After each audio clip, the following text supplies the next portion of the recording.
Nicolas, welcome to the podcast. I'm very happy to have you here. Well, very nice to be here, Jamie, and great to answer all your questions.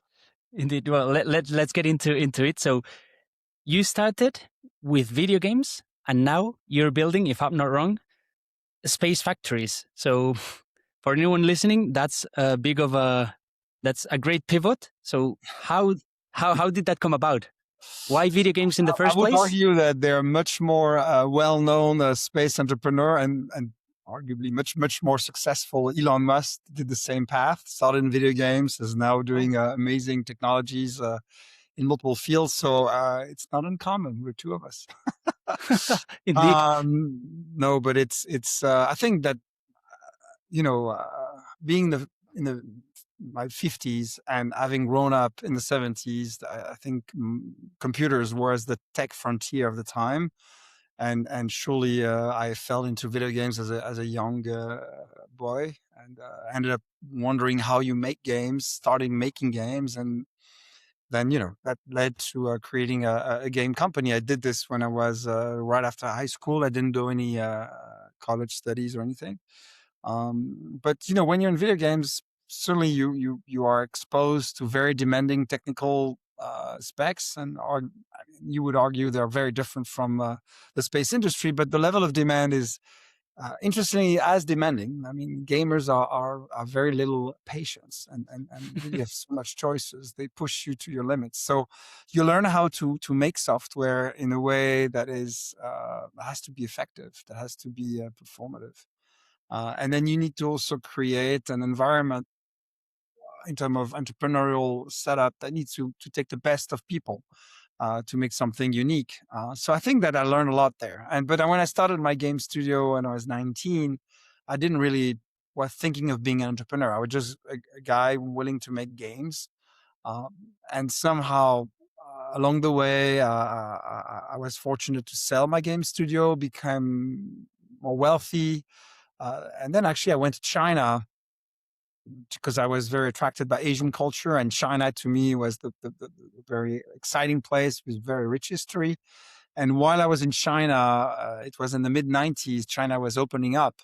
I started looking around me and visiting China with a dear friend that knew the place very well. I realized it was one kid per family, a growing income, no really good educational materials.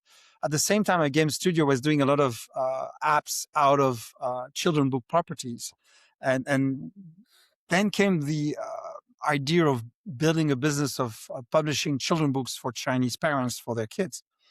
I mentioned that story because somehow when you're 24-year-old and you go into a country and a couple of weeks after being there, a country with a very strong culture, different from yours, you Mhm. decide to create a business there is already a big of a leap.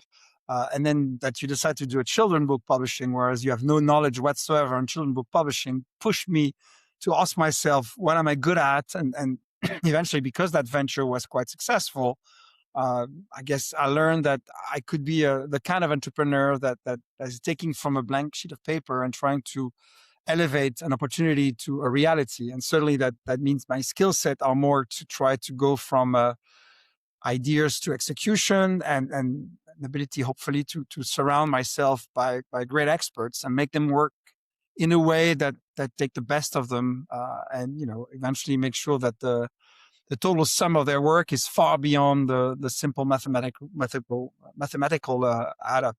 So that's where I learned to be an entrepreneur, really, by doing something completely different in a very different country of mine. And so then when I went back to Europe and continued my entrepreneurial journey, I kind of really went into many different businesses in very different areas, but they were always into a place where technology was providing a disruptive opportunity, where there was potentially a strong growth, and more importantly, where there was passion and appetite for really having an impact. And aging and having successes, having failures, and I had big failure along the way. I learned a lot, and I really, in my late 40s, felt it was time for me to jump into what I love most, which is the space industry. So I am not building a technology-driven company where you have the best invention for thrusters or this particular satellite component. We're looking at the next generation of opportunities, and that's how Space Cargo Unlimited which I co-founded with my partner and friend Emmanuel Etchepar, to really reinvent the way we do microgravity research and development and bring it to scale, came along, and that's what Space Cargo Limited is proud to build here in Europe. But also, that's how I started with my friend and partner Jason Andrews, Orbit, which really is trying to really look at the way we can reinvent commercial human spaceflight. Reinvent, that's not the right word, invent, and make it real, with and in partnership with amazing companies, including SpaceX and many others. Indeed, on that front, I was going to talk about that later, but it's true that commercial space is now becoming more of a reality in terms of astronaut commercial private space flight, because with Not only Blue that, Origin. the entire space infrastructure. And again, that's because of great companies like SpaceX and many others. But the truth is, it's very much like the 90s, where as far as I'm concerned, as I said, I'm old. But I could see in the 90s there was this moment where the very public infrastructure of telco were becoming more private-public partnership, and the emerge and were somehow so mass marketly distributed that they were somehow commoditized. But at least the value was still there in terms of revenue, but it wasn't really creating upside and new behaviors. Where service and what was built on top of the infrastructure layer became where the most exciting venture were created. And so if you look at any of the great digital company we know here in the Western world, they were invented out of that moment. So, and I think that was because Elon Musk, Jeff Bezos, and other tech entrepreneurs successfully drove around that moment of the 90s, that they were all passionate about space and they embarked into building space infrastructure. They all said that they were doing this for other entrepreneurs to leverage and go further in terms of service and opportunity. So some they captured themselves. I mean, I guess Starlink and SpaceX is a great example. But the opportunity of building things became much more real because of these companies were getting us an access to space that didn't exist before. And so as far as I'm concerned, with Jason, we really want indeed to provide the level of service and added value services to a service banner. We're building the service layer on top of these vehicles that all these great companies are doing. And I think it's much needed, and it will create an amazing opportunity. And Orbit is all about mentally, physically, and spiritually prepare anyone interested in the space journey. We will have a lot of people we're training that will never go to space, but we give them to touch and see what it is to become an astronaut. And among all the people we train and we expose to the space experience, we have a few that really are willing to go to space, and we want to get with them all throughout the journey. And because there are great vehicles like Starship coming from SpaceX, which are lowering the cost of access even further, particularly for humans, we believe there's a great future for this business. Particularly if we bring some other expertise I gathered around the hospitality, around the service business that is so critical. We basically Orbit is building that airline component or service component to the it's like these 1920s 30s innovators like TWA was, or to the Boeing and the Air France to the Airbus here in Europe and others. So it's a very memorable moment. Space Cargo is a company I'm so excited about, because the opportunity you can create really defining products thanks to the absence of gravity for biotech, pharmaceutical, life science in general, agriculture, which we've been very much involved, is amazing. I mean, creating high value product for Earth in space that you could not do or do in a very difficult way on Earth is extremely inspiring too. So that's what we do there. Pretty cool stuff. And before we jump into the why building things in microgravity or developing things in microgravity is so beneficial, let's briefly summarize what Space Cargo Unlimited is and what you do for the people in the audience that may not know.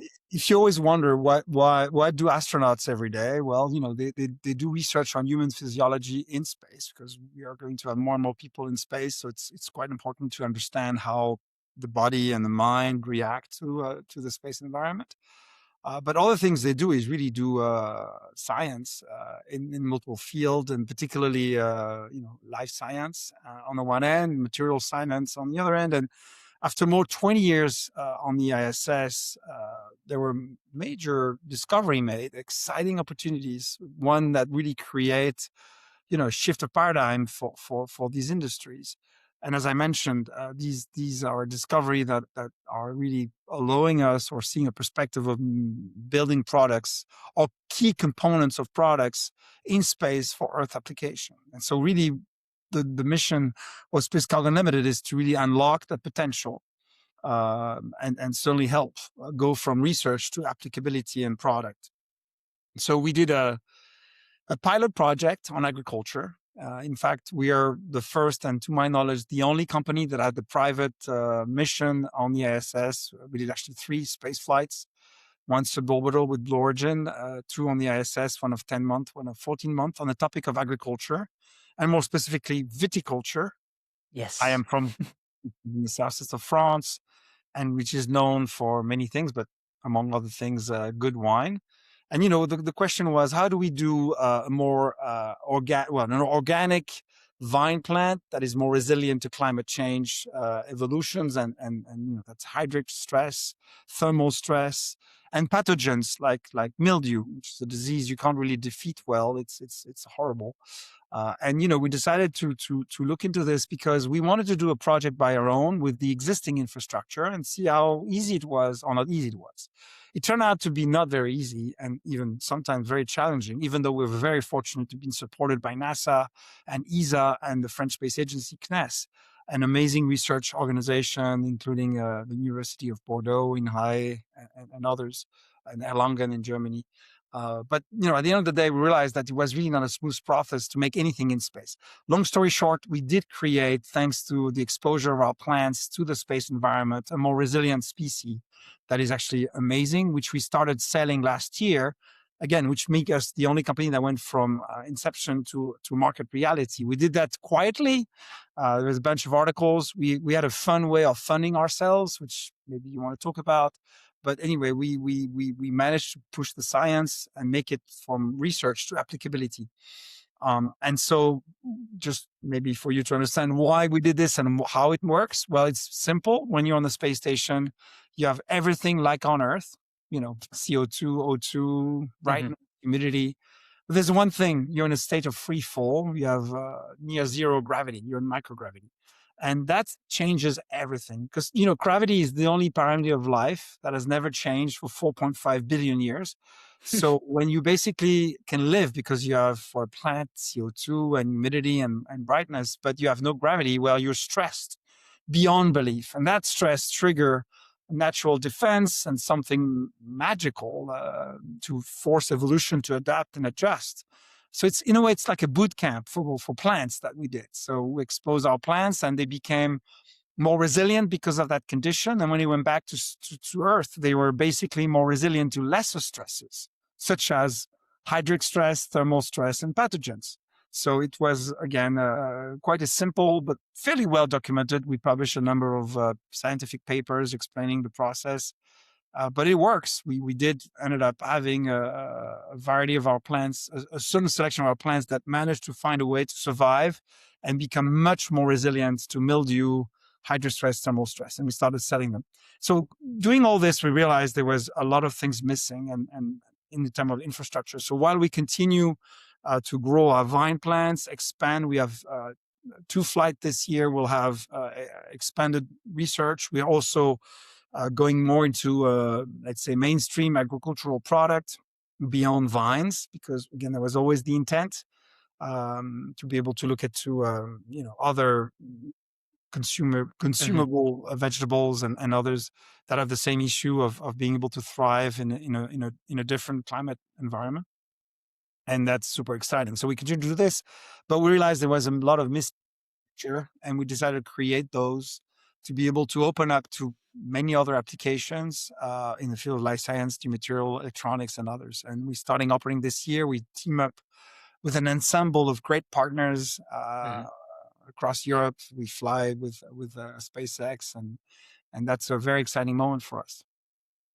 So this is incredible. It's I have to say, you don't, like, Space Cargo Unlimited doesn't share so much of this information publicly online, right? So you prefer to work more No, yeah, silently. a lot of people tell me I don't communicate enough, but here I am in front of you talking. So I rather, I don't know. I mean, everybody has their own personality. I think that I rather do stuff and say what we did than announce stuff and hope to make them. Of course, we also announce what we're going to do, and sometimes things happen in a delayed moment. But overall, we rather speak about what we do than pretend.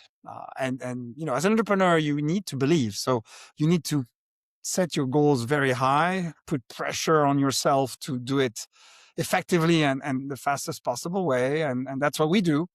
But in terms of comms, yeah, but anyway, we'll fly at the end of the year, and hopefully we'll communicate what we have achieved at that time. We'll certainly later this year share. I mean, we have more than 100 payloads from a variety of company. About 40% of them are in life science, 30% new material.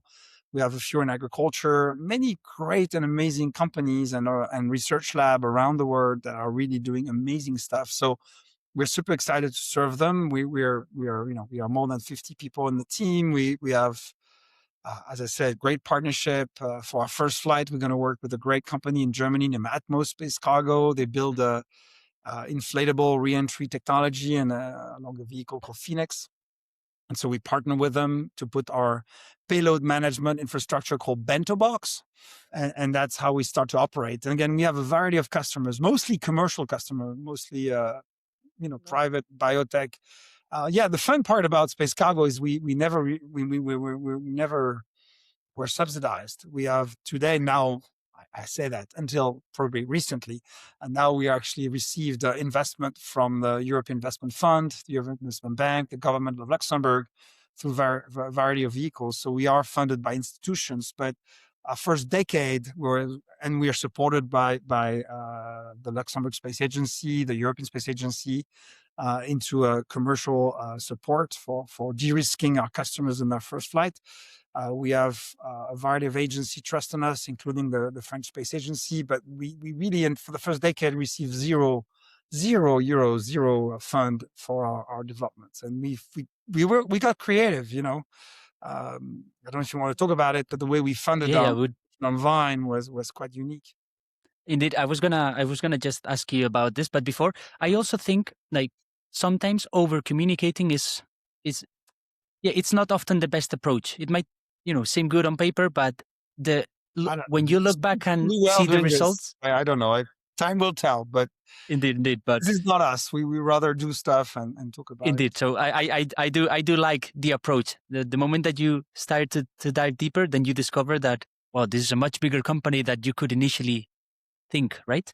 But how going back to the Vine, good people, amazing people. I think that's sometimes it's good to communicate because you get more well known and people come with their expertise, their passion, their spirit.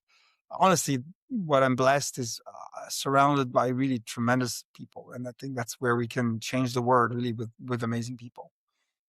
Indeed. Okay, so but going back to the Wine mission, how was it? Was it a way of validating if the idea that you were going to build that space cargo was viable and technologically possible, or all of the above? I mean, what is striking to me, and maybe that's connected to being overly funded by government money and being in a circle of you publicize what you do and you get government funding and you create your own sort of bubble. So I like the hard truth. It's harsh, it's bloody, but really that's where comes the way forward. And in many ways, I think there's so many companies building a solution that look for problems afterwards. And we really wanted to build a solution that fit a problem. So we took one problem, as I mentioned, how do you grow food in a different climate?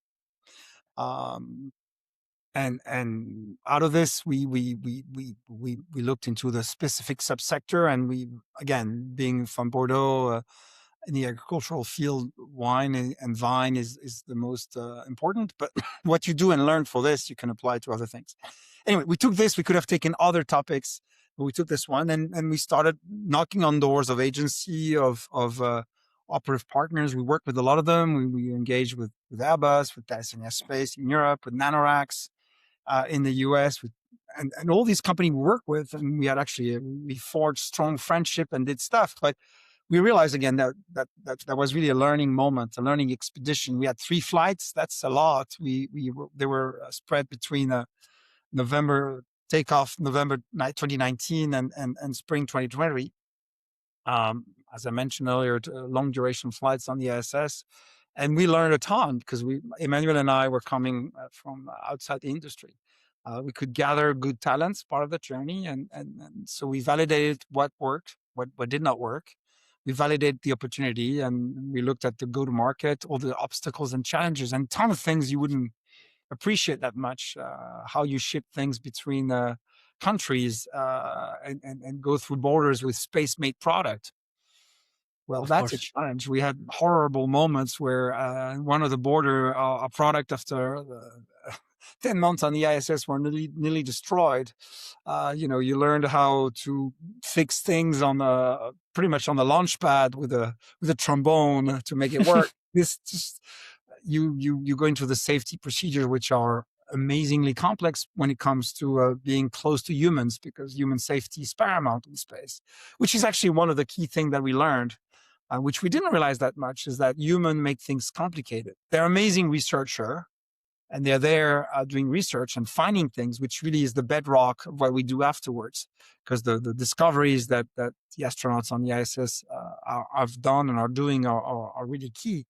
But when you want to go at scale, when you want to produce, you need to remove humans because they provide complexity, safety constraints that leads to unreliable planning, difficult execution abilities. And that's what led to the project we do today, building our own infrastructure and teaming up.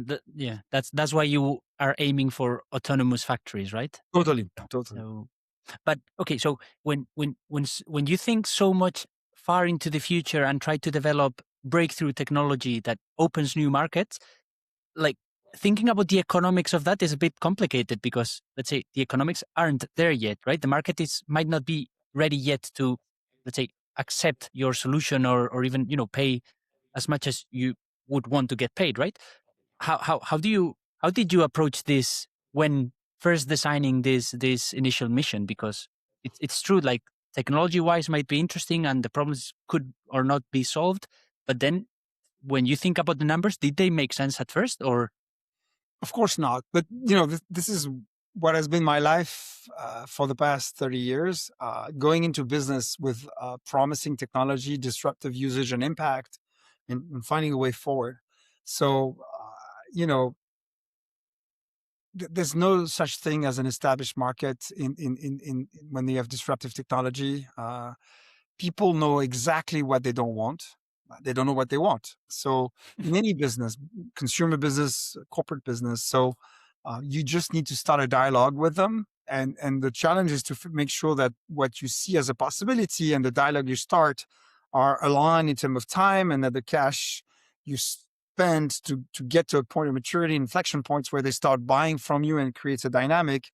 That's a very difficult process, no doubt. So I think it's a mix of tactics and more, let's say, strategic framework, which I try to grow across the years and try to implement upon. But when I started doing video games, it was honestly, literally, it was a $500 million market, 500 million market, even less probably.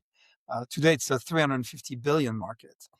So and when I started making games, I wanted to do games which were really, I bet on really 3 things. In the 90s, I bet that Macintosh and Windows would be the dominant home computing system. And Good bet. honestly, in 1989, that wasn't really at all an option. Mac was a super expensive machine.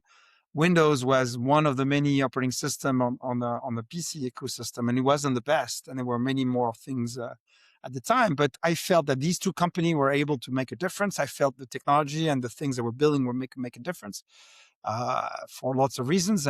But that was requiring to create software in a very different way. Game developer. I'm giving you that more details just because I think these recipe apply to space as of today. So yes. But so you make games in assembly language, very close to the hardware, and you need to shift to more complex C, C++. You needed to not redo everything in terms of managing visuals, keyboards, mouse, joystick.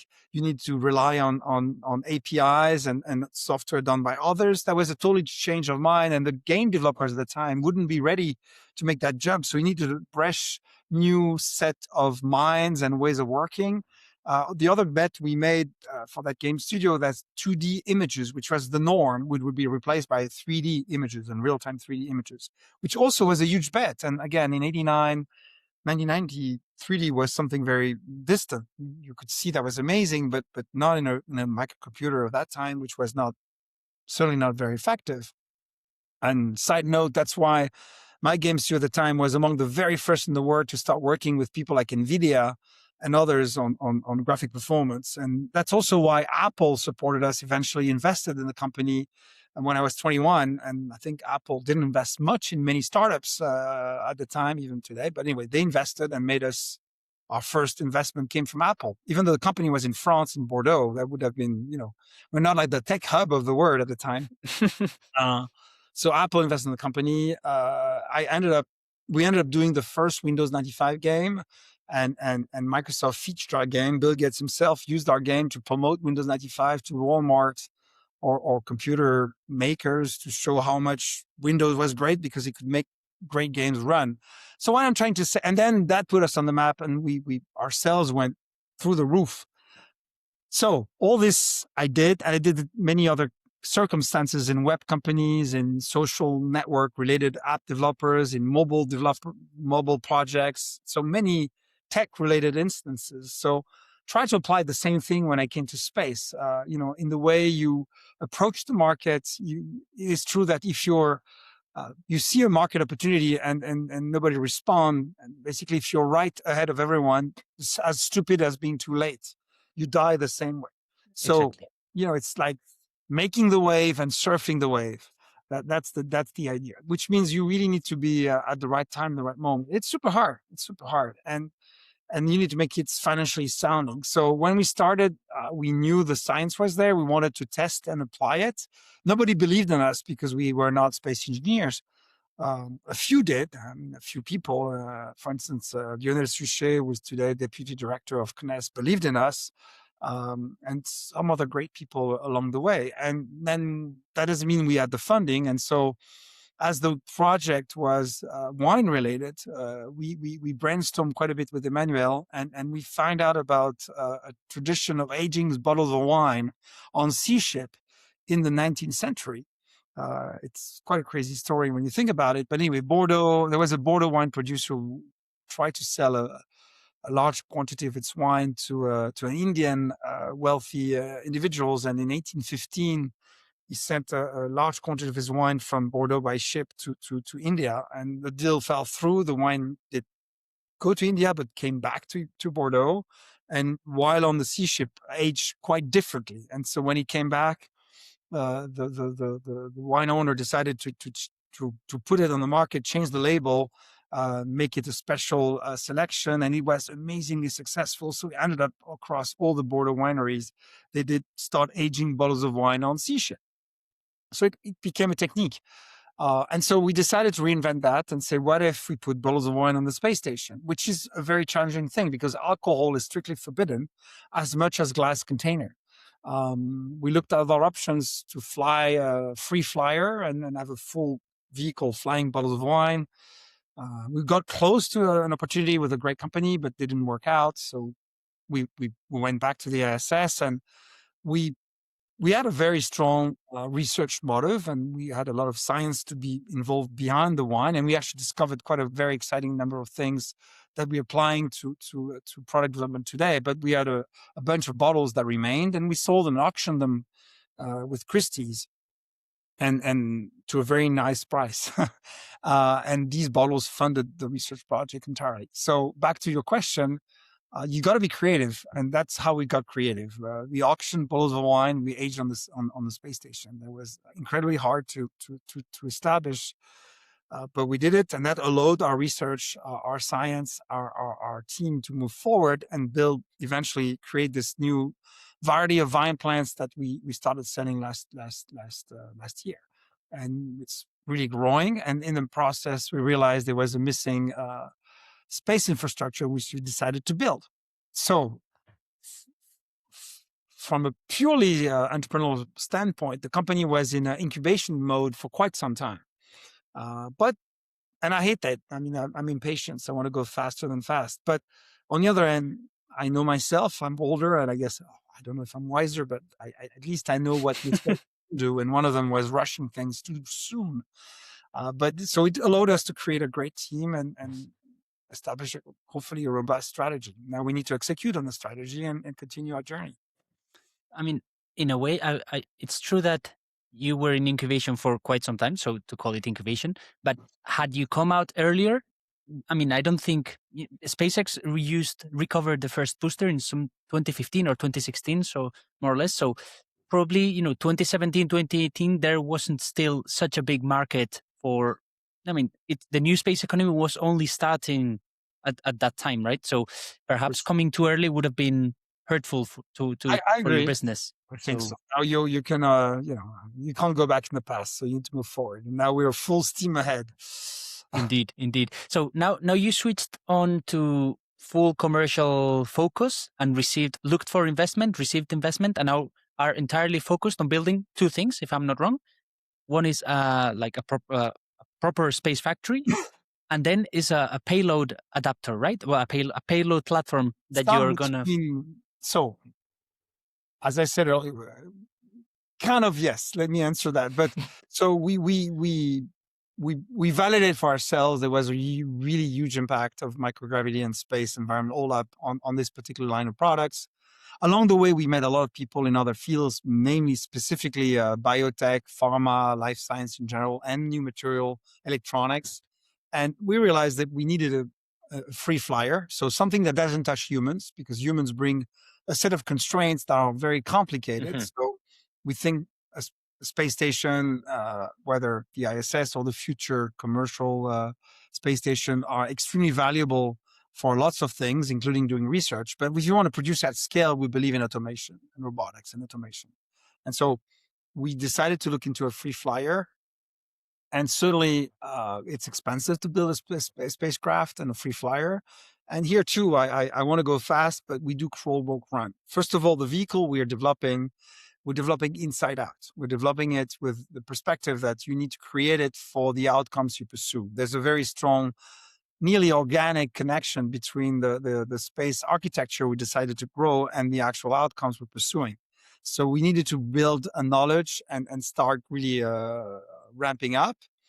And we came up with this what we call the bento box, which is an infrastructure that is really, I think, a key valuable platform, which really is building all the services and all the things that empower you to do research and development and production in space. So I think the real magic of what we're building is in this thing called bento box, which again start flying this year on with our friends and partners from Atmos on Phoenix. And that's really where we build all the basic function, of course, that provide energy, refrigeration, telecommunication, but also lots of other great services that we're only going to grow. They're going to make a huge difference in thinking the way you create a payload, you operate it in space.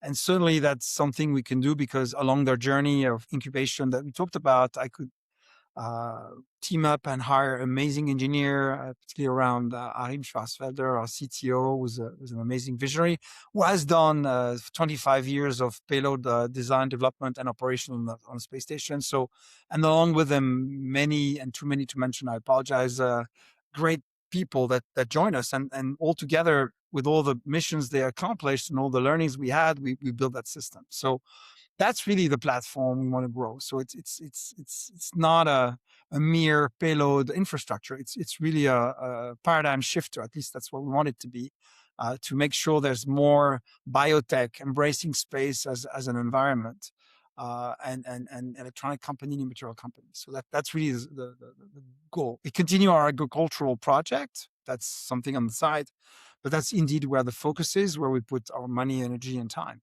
Now, we are very, very connected to Atmos and will continue to be for a long time.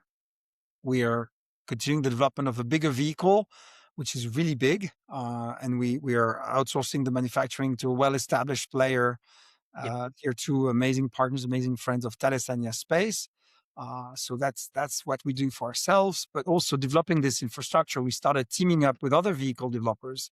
We announced last year we were chosen by Dassault to be a partner of their vehicle Vortex, which is a space plane, and we will be operating microgravity development and production on their platform, on their vehicle.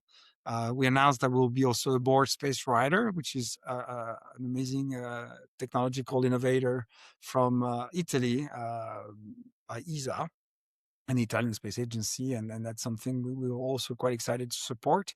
And there are other projects we're pushing with that idea of bringing the next gen infrastructure for unleashing the potential of microgravity product and added value. So that constitutes the space factory. It's probably more meaningful to say it's a part of the factory that is in space, because at the end of the day, we want to bring very high value component of the various products we support back on Earth to be made on Earth. That's where you have most of the bulk of the work. But the super high value thing that space can help do, we want to make sure it's easy and super effective to do with us. That's also a very good point you mentioned, because sometimes when people think about space manufacturing, they think that a set of robots in space build up an end product, a car, and it's not yet that. Of course, ideally one day, but it's about building some material that has special properties that then can be brought back to Earth and used in some other component. It's a leader of some biological components that make millions of pills back on Earth in the factory. Yes. When Okay. we brought 320 vine plants in space, we brought them, we selected the ones that were most promising, and we grew them. And it's a portion of the 320, so it was a few tens, and they demonstrated high value property. And then we started growing them. Now we have tens of thousands of that plant, and that's what we sell. So absolutely. And we Okay. did Okay. grow them on Earth, not in space. Exactly. But you keep the properties that it originally Oh, developed in space. otherwise that would be no, absolutely, Of absolutely. course. Of And course. I think then when you start learning how to manufacture in space, again, it's a quite hostile environment. Then you get ready to support the future of our life in space. And so the day that we have people on the moon or Mars, I think the technology we develop will be extremely helpful to support those. At the moment, I think there's so much to do on Earth, and microgravity does support and bring value to that. And so that's what we're focusing on. Okay. And for the people who don't know or see this field a bit as science fiction, how does it work for your customers? Let's say if I were to be a pharma company, what would I give you to then for you to help me build stuff in space? Well, we want to make things easy. First of all, there are a number of companies around the world touching that topic. A lot of them actually are, or at least the more mature and the bigger ones, focus on a given field. We really want to be agnostic and open to every kind of opportunities, which means we also want to be extremely able to support the journey of very space mature project and maybe less mature project. So we have put quite a bit of energy into a process to be able to listen to what our customers want to achieve. We give them a lot of support for them to understand the specifics of what's out there and bring them knowledge and expertise, what has been demonstrated and tested or done, and up to really doing and supporting the payload development. That's something we do with a lot of partners. And we have partners that have a lot of expertise in the field. And then, we get to the point, then we assess what is needed. Some payload that we fly are passive. They just need to be in space for some time. Some are very demanding in terms of power, in terms of real-time control, in terms of communication, therefore, in terms of temperature management and other things. Some needs to be into a pressurized environment exposed to microgravity. Some needs to be exposed to the vacuum of space. So we have, as I said, we have more than 100 projects signed, and they're really so diverse. So, and then on the other end, we want to make sure that each one of our project trusting us to help them build their space project are really super successful and very well taken care of. So we do spend quite a bit of time on the support. We have brought in experts and specialists from pharma that have been in biotech and that can help any life science project to be better focused and more effective in its outcomes. So you just reach us out, and we have a process. We're developing a bunch of, I think, exciting digital tool to help and support through the journey. And we really want to make sure you feel that you're of a VVIP treatment and whatever the project you bring to us. Amazing. And now you did mention talking about this, that most of your customers are private companies. Yes. That's to me initially surprising, right? Given that public institutions and governments are the ones who typically start supporting early markets, but here it seems it's not the case. So we do have support, and some of these companies have grants of support or work on research that's been conducted in partnership with agencies. So I wouldn't say agencies don't do that role. But now all these companies want to scale and go from an opportunity to an actual business on Earth. So the reality is that they are funded with VC or their own money. They may have some grant support, but that's what it is. We provide some level of support and funding through a program called Scale Up at ESA for our first flight, because they're riskier. And we're very excited that ESA and the Luxembourg Space Agency, where we're headquartered, support us in that regard. It's a defining moment to de-risk our first flights. But, regardless of the support de-risking the first flights, the reality is that these companies have a business model, raised fund, invested their own money, and are willing to build product in space. So there are many more than you think, if that's the point you're making, that are really willing to now get to the point of building in space for Earth. And this is a bit of a technical question, but what's harder when building bento box, which is, let's say, your main focus now? Is it designing the payload, working to adapt to the customer needs for each experiment, operating it in space? I mean, the reentry part for the bento box is not something you take care of, but for your space vehicle, you will. Difficult thing, and I think that requires a full attention and focus. That's why we team up with great companies, Atmos Space Cargo, Telespatio Space, that do this for our system. That's a fact. So we rely on them. But now going back to your question, it's everything is complicated by nature. It's new, it's space. But I can tell you what we expect to do with Bento Box is really get us real-time control of the payload while in operations.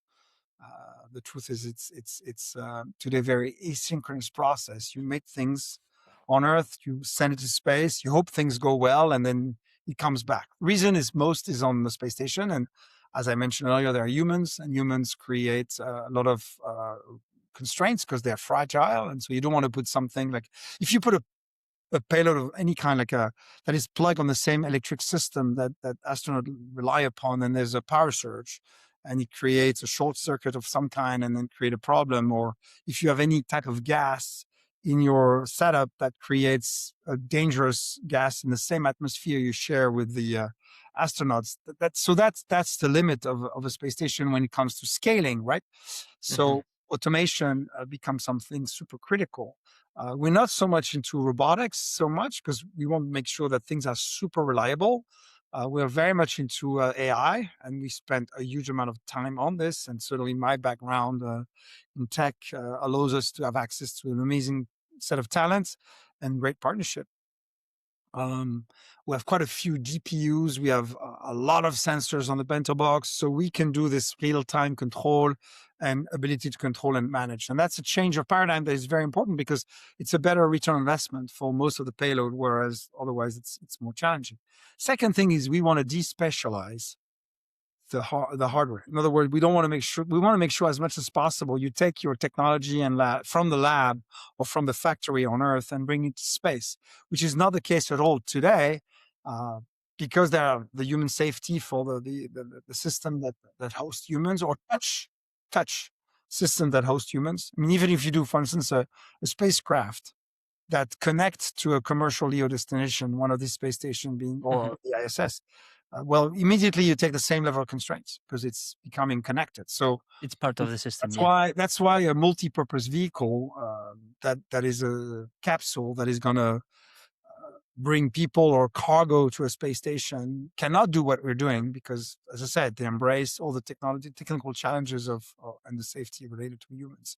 So anyway, so the real thing is if we could take a hardware from a lab or from a research or from a factory, put it in space. So how do you deal with that? How do you reduce the vibration loads? How do you reinvent the way that you expose to radiation and other things? So that's what the bento box provides. So it's really a foundational layer that allows to lower the cost of making a payload, and the type of deals we make is to lower the cost of accessing to space. That's, as I said, possible because their launch company like SpaceX bring the cost down and make sure that at the end of the day, we have very high value for the lowest possible cost. And as you said earlier, that's true. That's something that can be done now. That was very hard to do before. Indeed, indeed. And I mean, this might be a bit of a stupid question, but how big of a market or an opportunity do you think space factories or in space manufacturing is in the future? Because now I ask this because it's in recent weeks in space data centers have gone mainstream with SpaceX announcing that they will launch a very large constellations of space that data centers. So people have all sorts of opinions. I haven't done the numbers, so don't know how realistic or technologically viable is. But it seems that is a new massive opportunity according to SpaceX and some other companies. Is this equally big, or well, what's your opinion on it? Of course, you're a lot more versed on this than the audience, so perhaps you can shed some light. Yeah, well, I see I mean, first of all, it's not every single product will be better done in space. You can do specific work on agriculture. We talked about it. In life science, stem cells behave differently and sometimes faster. So there's a lot of class of products. So for instance, if you go to life science, you look at organoids, proto organs that can be made in space much more effectively. So you can look into if you extract these type of innovations and fundamentals, you can look into new drug development for cancer treatments. You can look into ways to develop solutions for wounded organs. You can look at ways to distribute drugs more effectively to specific human bodies. So there's things you can accelerate in the drug development research by crystallization of proteins that you can do in a more effective fashion in space than on Earth. And if you take I don't know 5 million, 10 million drug development, 40% is protein crystallization cost on Earth. So this is really giving you an idea that maybe this portion of the budget, if done in space, is done much more effectively. Though that's the type of money you're going to capture. You see what I mean? Mm-hmm. Yeah. So if you look into this, if you look at a new material you can create, so you can, create alloys, which would be much harder to do in space. You can create specific fibers or other things. You can grow crystals for electronic components in a much more effective fashion. Well, so you look at this in a demanding fashion, and it's hard to predict exactly the numbers, but I really reckon that the market could be at least $10 billion a year. And I think if you're quite optimistic, it could be 3 times that. So anywhere between 10 and 30 billion, which I think is a sizable business. There are a number of great companies in the US, in the UK, around the world touching this. And we want to be among the leader and the leading company in this. But more importantly, we want to be at the forefront of an ecosystem. I mean, I really think that the main thing we aim to create is an empowerment mechanism. First of all, we are team players. That's why we work with our friends and partners at Atmos. They're doing amazing work with their Phoenix capsule and their inflatable reentry technology. We work with Telespatio Space, and we work with others, and payload developers like Comat in France and many others. And so we want to be an ecosystem player. We want to make sure everybody wins. We're not obsessed by being a monopoly. We're not obsessed by taking control of everything. We want to make sure we lead a team and empower a team. And sometimes empowering is being behind and supporting people. Sometimes it's being first and taking the bullets. But anyway, it's a team spirit. And more importantly, all of us in the space industry, instead of fighting for a small pot of public money, we really aim to grow. And going back to the size of the market, I think there's so many applications in the field of pharma, in the field of of agriculture and field electronics, new material, that honestly, that's what we need to fight for. And there are really amazing engineers, amazing scientific people, and amazing entrepreneurs. I mean, I'm honestly amazed every day by the projects coming to us, by the quality of the people, the quality of the thinking. So it is a revolution. To me, it's really the next industrial revolution is going to happen in space. I really believe so. I do think that that's the case too, but and I agree with you. The more you grow the market, the the more you increase your size in that market, right? Because you increase the number of opportunities, so you open yourself to you know getting those opportunities as well. The And snowball effect, yes. indeed, and so talking about the future before we close this interview, how does the future in a short term look for you? Well, for Space Cargo Unlimited, it's all about succeeding in our first flights. So we have 2 flights scheduled this year. We have 3 flights scheduled next year and 4 flight the year after. So all Wow, this we need to succeed. So I honestly, at this moment, we're finishing the latest version of the flight model. We're building 2 of them of our bento box. We're working with our customers to make sure all their payload are ready and integrated, so we can work with our partners at Atmos and our launch partner at SpaceX to be ready for launch. And so there's a ton of work, and that's really what is all about, execution. And we need to do this with the right team. We're continuing to hire with the right management of our funds. I mean, we try to be we're aiming to be a well-managed business. So, making sure we spend the money where it makes a difference. That's really the immediate purpose. Then we should talk again next year, and hopefully with a few flights behind us and more ahead of us, we'll have a new and next frontier to for continue. sure, Uh, for for sure, for Orbit, sure. for Orbit, honestly, it's very exciting times. I mean, if you check out our site, orbitspace.com, you'll see the variety of space experiences and space training we provide the general public.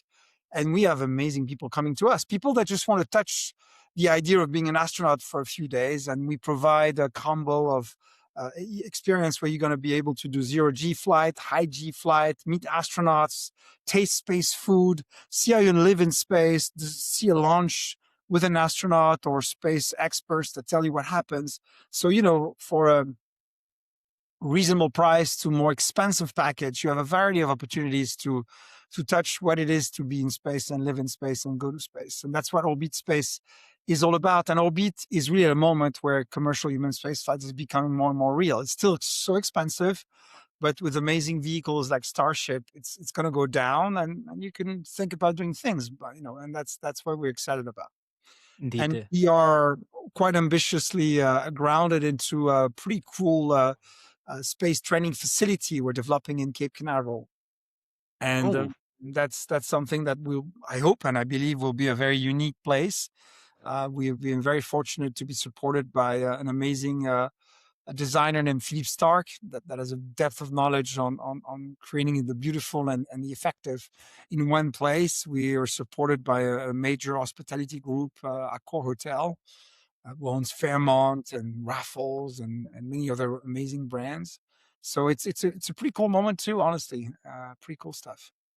that's amazing. So before we fully close, any advice you would give to your younger self or to someone looking to start his own space company I'm too or young. software company or Young video to give games company? advice, Jamie. I told you I was too old all throughout this discussion, but advice. No, I think I'm going to say very obvious things, but you need to be very grounded into the problem you're solving. I mean, so many times it can be and that's Steve Jobs' words. You could breathe your own fume, and that's the most sure way to die. So don't breathe your own fume. Be humble, but also be bold. And it's a delicate balance.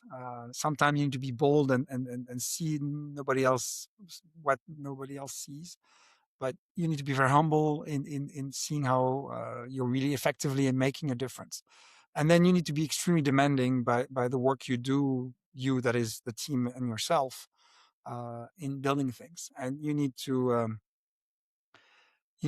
get shit done and faster and better. And that's and there are different ways of doing this, different style. I hope I do it by the virtue of of being surely demanding, but also uh, empathetic and as a team spirit. Because I think that's the. I mean, rather when you do hard things, you rather make them fun, Of course. and have fun going in the office, right? No, I don't think terror and fear is a good way of managing things. So be kind, and be bold and be humble, but be also to a degree energetic and ambitious. And all these can go well together, actually. And people say fail fast. I would say fail. Nobody want to fail. I don't want to fail. I mean, Simon Sinek says you need to fall fast, and I think it's a better way. Fall fast often, and start running more effectively, and work and get you done. That's amazing. You see, Jamie, I don't think it's very new to most of the people willing to be entrepreneurs. That's the way it goes, and it's been said by many more gifted people than myself. But oftentimes you just need to hear it once again, right? So Cool. So that's probably the thing. Well, Nicolas, it's been a real pleasure. Thanks Thank a you, lot, Jamie. and speak soon, definitely. Thank you so much for having me.